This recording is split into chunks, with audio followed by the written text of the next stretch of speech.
There were 6 female presidential candidates at the beginning of this race. Now it is down to 1. A lot of us woke up to the news that Oby Ezekwesili had dropped out of the presidential race, saying she wanted to give room for a consensus or a coalition candidate, as she put it. And then later we heard about the problems she was having with her party. Interestingly, her party is endorsing President Muhammad Buhari, that is the ACPN, while Oby Ezekwesili says she wants to work with a consensus candidate who is going to be strong enough to stand against the bigwigs, APC and the PDP candidates. Right now, we are talking to the only female presidential candidate on this race. This is in addition to getting her views on what just happened, which is the fact that President Muhammad Buhari has suspended CJN Walter Onnoghen and replaced him with Mohammed Tanker. That one is a big one, even as we are hearing right now that Supreme Court inauguration of the Code of Conduct, or rather the Elections Petitions Tribunal, is about to take place, which many say is the real reason all of this CJN matter was going on in the first place. And then we'll talk about other things that have been arising in the past few days. For example, in the SDP, the Social Democratic Party, they also have their own internal crisis. Donald Duke, as we speak, is back in the picture, with Jerry Ghana running to the Supreme Court to get hopefully the justice he believes he should have had, and a lot of other things to be discussed right here. You are watching Roots TV Nigeria. My name is Gloria Oje, and right now we have Eunice Atuejide from or with the National Interest Party. Right now she is the only female candidate running for presidency come February 16. Well, should I say congratulations? In advance. Well, I think you are representing the female folks coming, I mean, considering the fact that there were 6 of you and now there's just 1 of you, only you. Thank God. So you seem to be very happy that Oby Ezekwesili is out of the race, because some would have thought more women, more probabilities if you're doing the math. Yes, I'm kind of happy for her that she came to, I don't want to be too rude, but she came to her senses and left the race, because it's one thing to be an activist and do your bring back our girls thing and, you know, wear your red beret and come and agitate at the National Assembly. It's another thing, a completely different story to step into the ring and want to contest the presidency, particularly as you were spearheading the coalition in the first place. The whole pact situation that went haywire last year was, she was the one spearheading. I have heard a lot from that. I mean, I spoke to Tokwe Fashua a few moments back, and he blamed her for the failure of that pact elections. She came in as an umpire, and 6 weeks later she declared that she wanted to run, and then now she's no longer in the picture. And Oby Ezekwesili is a very confused woman, and it's so sad because somehow it affects other women who want to be part of the politicking in Nigeria. People would have expected you to be on her side, considering there were few of you in the race, and there should have been some sort of sisterhood, at least increasing the possibility of a woman really going far in this election. You have to understand that we women are very picky. We are very careful who we follow, but when we do follow somebody, we follow with all our hearts. I didn't see any reason to follow Oby. I didn't. She wasn't one of the people I had in high esteem, because at the time she was Madam Due Process. I had very bad experiences with the procurement systems in Nigeria. And she came in, she was the Red Beret leader of the Bring Back Our Girls thing, and then suddenly, okay, at first she was the one who was the umpire. Yes. Umpire, bringing in the coalition, the alternative candidates, and then suddenly she was contesting for the presidency. I said, I mean, how confused can anybody be? Couldn't you just pick? Don't you know who you are? Don't you know who you want to be? And just stick with it. You have to be bouncing back. What are your chances right now that you're the only female on the ballot? Well, of course, probably her party is not going to, her party is still going to be there. She may not be there. But you're now the only female on that ballot, because all the other persons have stepped down for one person or the other. How do you think you're going to fare? I think I'm just going to fare as well as I would have done whether she was there or her. I don't think my race had anything to do with her race in that, like strictly speaking. It's just that a lot of opportunities that were automatically mine when I was the only serious female candidate in the race. She came in with her big name and popularity and took away the shine a little bit from you, but yeah. it seems the shine is back. So back in that shine. Bask in that shine. Well, I have seen you I want to use the right word here, but you have on so many occasions coalesced, you have worked with, and you've parleyed with the CUPP. Yes. So are you a part of the CUPP? Because if you are a part of the CUPP, that means you are endorsing Atiku and you shouldn't be running. So are you a part of the CUPP? You'll be amazed. I'm a part of so many coalitions. I started with the Showerers. I was working so hard for 6 months to bring them together. No, you can't do this alone. We have to do it together, blah, blah, blah. And then I started seeing that it wasn't really about Nigeria for them. And I said, okay, are you saying that it wasn't about Nigeria for sure? No, it's not about Nigeria for sure. No. He has his own personal interest. He's after, and it's really not about us. And I'm sorry to say, I do not encourage anybody to follow Shore. He has his own kind of people who are blindly following him. They don't care. He's an activist. He's always going against government. But a lot of people forget that sometimes people are going against government specifically for some parts of government and then protecting another part of government waiting to come in. He's definitely dilly-dallying with anybody. So I'm not one of his fans. I got to know him personally, trying to bring them all together, working specifically with him, trying to get him to like lead some of the processes and be happy.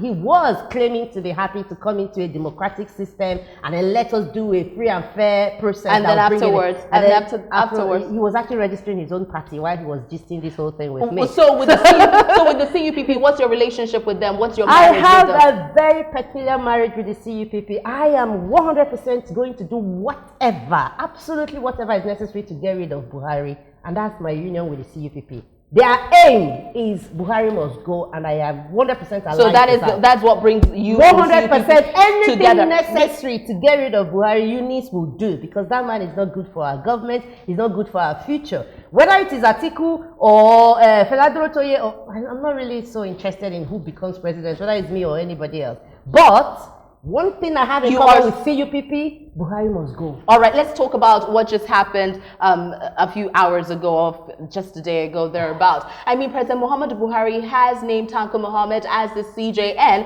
and a lot of people are still not very comfortable with that idea, considering the way the previous CJN, I'm sorry, but we have to call him the previous, because really he has been suspended from all we know, whether due process or not. Okay. And Walter Onnoghen right now is on the sidelines. And what we hear right now is at the swearing in of the election petitions tribunal, they might as well just be two CJN standing there. So what are your thoughts about what the president did? Maybe I already know you're not going to be for, because you said whatever it takes to be. You forget that I'm actually a lawyer. You are a lawyer. I have legal background too. And by law, you cannot appoint a CJN without the NJC and without the Senate. You need the NJC to recommend somebody, and then you need the Senate, after you have appointed the person, to approve.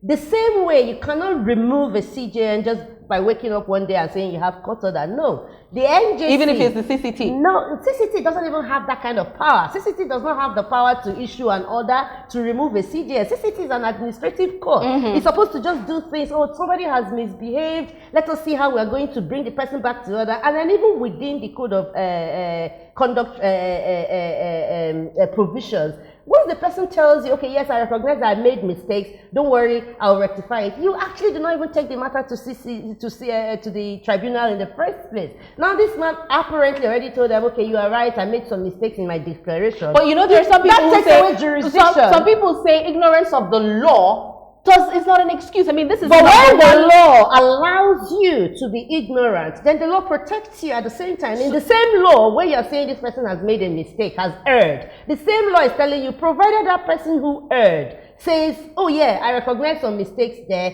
the law clears him. So all of these things are within the law. The law is telling you, if you make a mistake, there's nothing like ignorance. But that same law we are relying on is telling you, okay, because this is not a big deal, if you make a mistake and you admit to making a mistake, then this thing shouldn't even go to court in the first place. At this moment, this has become the biggest story, because there are people who are accusing the president of high-handedness. Some say is democratic dictatorship. Some people have even called it something of this nature. Now, leading to the elections, what do you think, what do you envisage is going to happen? Because for some people, it feels like, you know what, we're just walking into a system where it's pre-arranged and already organized for, I don't know, maybe there's a lot coming into there's a lot coming into play here. For example, you have his sister who's going to be the heading the well, she's not officer. Well, they say she's a relative. Yes, but whatever that is, they have a peculiar relationship that is beyond just he's my boss, he's my friend, you shake hands and you go. They have a familiar relationship, and that automatically places his interest above everybody else's interest for her. So she's not going to come in there and then collate results in terms of what is best for the country. That's what you believe? 100% what I believe. And that's what normal people would believe, because we don't just have to have free, fair, credible elections. We have to also believe that we actually had it. So having her as the head of coalition makes us feel like, no, I am a presidential candidate myself. I want my votes to count. I want people who are believing in me, voting for me. I want to be able to know how many of them they were. So that's one factor. Yeah, it is a major factor for me. I don't believe she's going to be fair in delivering the results. That's one thing. You have the CJN now going into somebody who is 100% in the pocket of the presidency. That's already a problem for us, because he's going to now start constituting the tribunals and the courts in such a way to make sure that the results are going towards whatever the presidency tells him to do. Everything, the DSS, the police, everybody is now 100% within Buhari's grip. That's not a good thing for the coming elections. It means that we are all in his hands. What are you going to do about that? What are you going to do about that? Because with all due respect, let me tell you why I asked this question. Yeah. There's a lot of talk and very little action. I was on Twitter this morning, and a lot of people kept saying, listen, somebody said actually, when Dr. Joe Abba made a series of tweets concerning this, he said, all I'm hearing people doing is rebroadcasting this message. I'm not seeing any action. So you are here, you have voiced out, you are voicing out your disagreement with how the president is handling a lot of things. But what are you going to do about it? I am going to lead some of the protest that's going to start tomorrow, Sunday, and I am definitely going to be suing Buhari, not because I do not believe that he is mentally stable. I do not believe that. And because of that, I'm not even worrying about the rest of the few months to the end of his tenure. I'm worried about him coming back. Because the way he is planning it, he's obviously going to arrange everything so that he could rig this country out and present himself as the next president. I don't even want that to happen. So I'm going to bring the case to court. Oh, yeah, a lot of people are saying, no, come on, the court is already in his hands. It is not always that way. We're going to go to court and we're going to request the court to disqualify him because he's not sane. He's not of sound mind. You have seen a lot of his performances. He's falling off all the time. These are all problems with your ability, your motoring skills. He's saying things. He's calling people names that were happening in the 70s. He's telling Oboru that he's the presidential flag bearer of APC and then the senatorial candidate, and then he's not himself. So whoever is when are you suing him? Monday. On Monday, you were 100% we're seeing it. Well, I will call you in to come and hear the broadcast. I wouldn't mind. Of course, we would like to hear that. But you know, like you just mentioned earlier, unfortunately, I don't know if the judiciary has been, I wouldn't use the word dismantled, but obviously their confidence has been tainted at this moment. I mean, they went. That's why people they went at the head. They went. I mean, the president actually, or this action of the president and the CCT has really hit at the helm of the judiciary. So for some people, they probably feel the judiciary is weak at this moment. But that's a lot of us are not feeling weak. A lot of us are feeling strengthened. Like now we know we can go all out there and fight this man. He doesn't deserve any pity. He doesn't deserve any consideration. His age is not a problem. We have to fight him, and we're ready to fight him now because we still do live in a democracy. I am going to ask you one very simple question. Aren't you worried about your safety? I'm not saying that we're living in the military era. I'm sorry. Oh, no, you're right. You guys, I'm talking about you, the CUPP, and so many other people who are speaking against the government as it is right now, and you're so vocal about it. Do you worry about your safety? Do you worry that you may upset certain sensitivities where they'll come after you, your safety, your family, and everything that concerns you? Even your name could actually be tarnished, or you could be jailed for something you may or may not have done. Don't you worry about that? I am a lawyer, so the things I say I can defend, and I have absolutely clean hands. For you to be able to come after me, you have to find something that I have done. You have to be able to set me up. What about your life?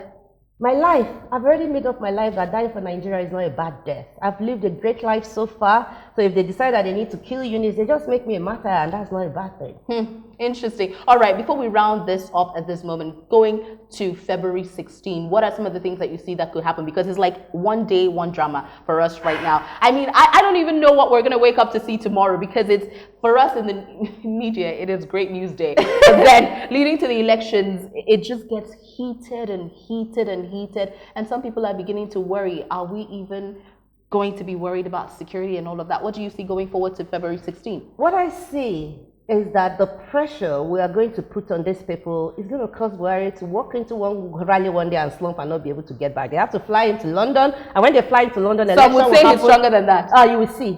Because they are putting so much pressure on him, and this man is hardly alive.